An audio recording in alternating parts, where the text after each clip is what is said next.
Hey there again. Okay, video number 24, but for module 2 it's going to be video number 8.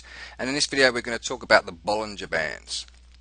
Alright, let's take you back to the trading station again. Alright, let's remove some of the junk on this chart. And the way we can do that is right click, choose indicators list, and then we can remove the indicators by highlighting them, pressing delete, and then close. Alright, just put on the auto scroll. Okay, so as before, navigate a list and twirl open your indicators, and what we're looking for here is the Bollinger Bands. And go ahead, right click, left click, drag and drop, and you'll have some parameter settings that you'll need to adjust. Now the period you can leave as it is, the deviations too you can leave it as it is.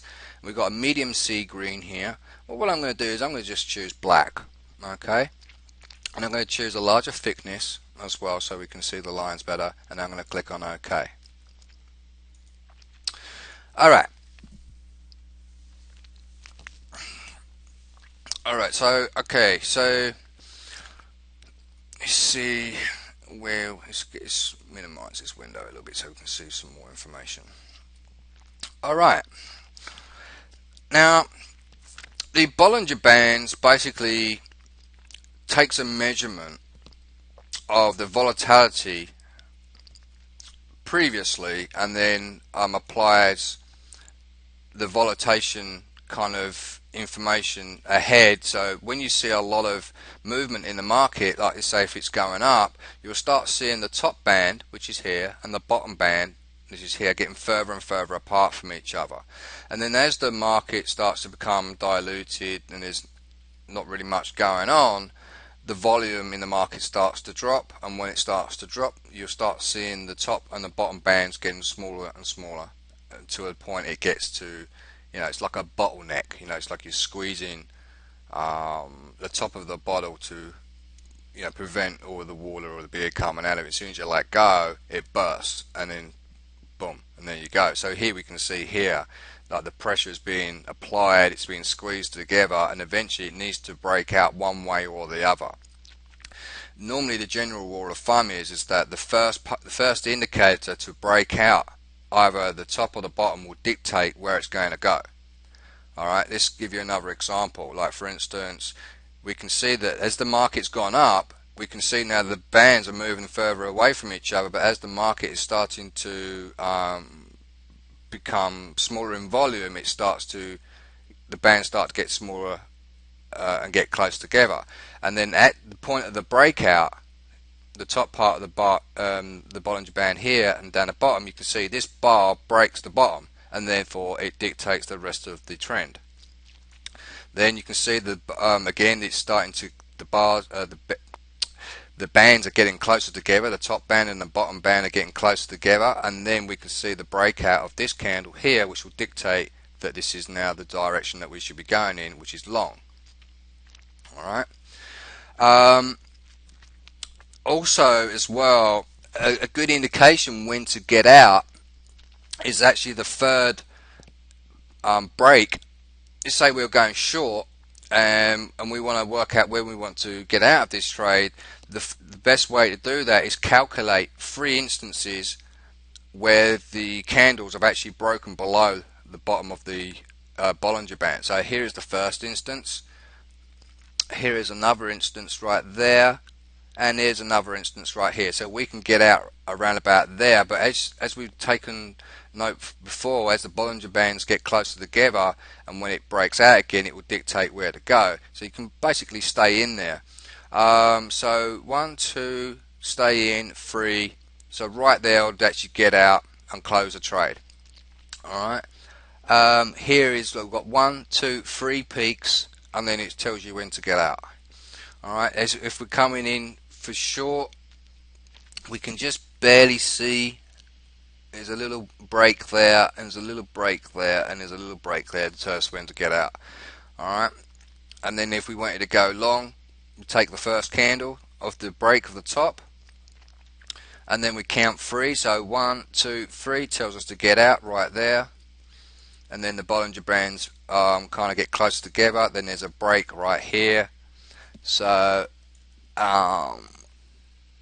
and we have 1, 2, 3. We have 3 piercing out. You can just see it right there, and it tells us to get out around about there. Alright. Another way that we can actually use the bollinger bands is to really wait for the bollinger bands to be hit at the bottom, and then take the break of the middle bollinger band, and then take the third exit of the bar, like when it pierces above. So it is bar number 1, here's bar number 2, here's bar number 3, and we close out right here. Alright, and then we can see that the bollinger bands are being hit by the candle, and then there's the candle here that actually breaks the middle of the bollinger band, and then we can go short on the next bar. Now it's important that the body really does break the middle of the bollinger band. You don't really want it to have the tail or the wick to break it. You really need the body to break it. Like this is the instance here when the market came down, it came below the bollinger bands. It didn't really get to that point where it hit that bottom of that bollinger band, but it's close enough, so it's still okay. And then we basically went long on the next candle on this bar here. So here is our confirmation, and the top part of the body here actually closes above this middle part of the bollinger band. Alright, and then we get out on the third peak of the candlestick, which is that green bar right there. So the same thing again for when we want to look for a short trade, is we want to see it penetrate through the bottom here, and then make sure that the next candle is also below, and then go short. And here we are, we're going short, and we're waiting for 1, 2, 3. 3 bars actually penetrate outside of the bottom of the bollinger band, and then we'll basically close our trade there, and then we'll wait for another break. Alright, so here we can see that where the bears have actually got tighter, closer together, and then we're looking for the break. This one here is not really a true break because it's still inside the bottleneck, but when it starts to break out to really show some definition in its move, that's your first alert. And then we can see right here it is time to go long here. From the time of the last video to this video was literally about 60 seconds, and we can see now that I've just made like another 40 pips on this trade, so we're 173 pips up on this. Alright, equivalent, it's about 1.7%. It might not mean a lot of money to most people, but when you see my trading style, you'll see hopefully that this bounce will get very big towards the end. Alright, so yeah, you don't really need to trade too aggressively, just trade normal money management, and then you should be okay. Alright, so basically this is how we work with the bollinger bands. Alright, we do have other strategies that we can use, like the hammer. And the hammer is basically, as it sounds, the candle looks like a hammer. Alright, and when you see them appear at the bottom, you go long, or when you see like twin peaks, you go long as well. Here is like one kind of like twin peaks when you have 2 candles basically of the same bottom part of the body that equal, then you can go long. And the same thing with a short trade, you're really looking for 2 bars.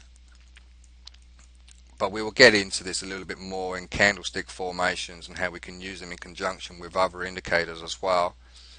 Alright, but for the time being I can't really see any. Well, here's a bit of a hammer here that happens right at the bottom, but it's not a perfect one. There's an inverse hammer.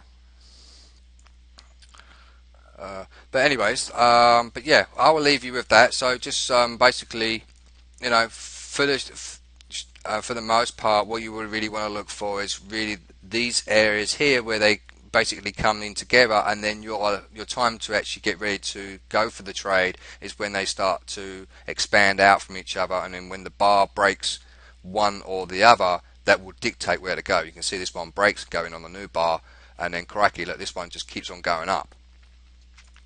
Alright, when to get out? Well, this bar here actually closes below the middle of the Bollinger Band. You could essentially, from here to there, that's 135 pips. So from there, essentially, you could book in 50 pips and not close the trade and see what happens, to see if it keeps on going up. If you chose that option, Crikey, that's 400 pips in 54 times 4 hours, that's 200 hours.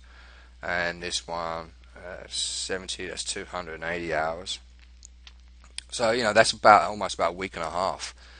This trade at the moment we have open, it's been open since the 7th and it's now the 12th. So it's 5 days that this trade has been open plus the weekend. Alright, 180 pips up. Anyway, so I will leave you with that video for the moment, and I will see you very shortly in the next one. Alright, bye for now.